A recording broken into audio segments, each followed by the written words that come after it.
What is the cause for people to have self-limiting beliefs? Now, I believe self-limiting beliefs are the most consistent thing within psychology and self-awareness. It is the most consistent thing that limits people and their fundamental potential. So we have to understand where these things come from, why they're occurring within people, because fundamentally it's the thing that is stopping people from understanding and becoming their true selves.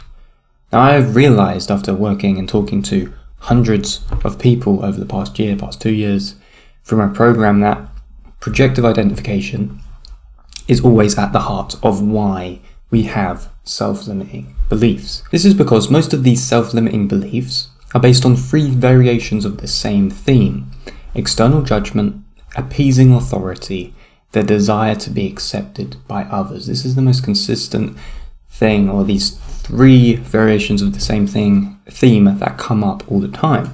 And this theme is, of course, the external gaze.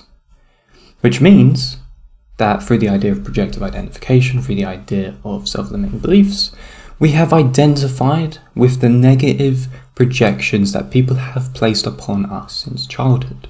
Childhood bullying, childhood trauma, conditioning from parents, conditioning from authority figures. Even if they are not parents, maybe they were teachers, maybe they were people that you deemed were important, that you needed to kind of appease in some sort of sense. Believing that those projections themselves make up for who and what we are as people. And this is a fundamental cognitive distortion. It is a delusion that we carry around all the time. But it is something that basically everyone has to a certain degree, in which we need to break the mold of so that we can actually become and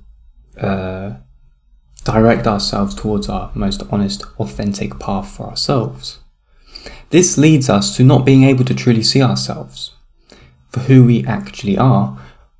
Therefore, we are blinded by the projection of the external gaze itself. This tells us that we have become self-limiting, internalizing the judgments of other people from past experiences, even when these judgments are inaccurate descriptions of who we are and our ultimate potential. Yet this is the sad truth of being human. We all carry with us a certain degree of traumatic past experiences and memories that come with psychological baggage, from the conditioning of having to deal with people who were extremely critical or neglectful of our own self-expression, creativity, or courage when we were at our most innocent, impressionable stages of life. Because when we are most impressionable, that is when these things affect us the most, and that is usually through childhood, or being in an adolescent stage within our own lives when we are trying to piece together our actual identity.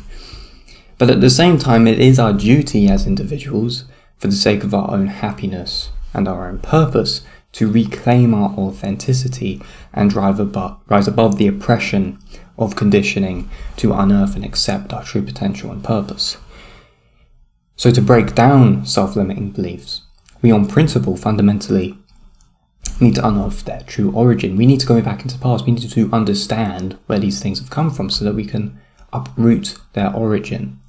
And 2, we need to question the validity of the internalized projections through shadow work, or what would be more better described as personalized Socratic questioning within philosophy, which is 2 of the main methods that I focus on with clients that I work on within my program, which is Socratic questioning, which is also basically a more cognitive description of shadow work, a more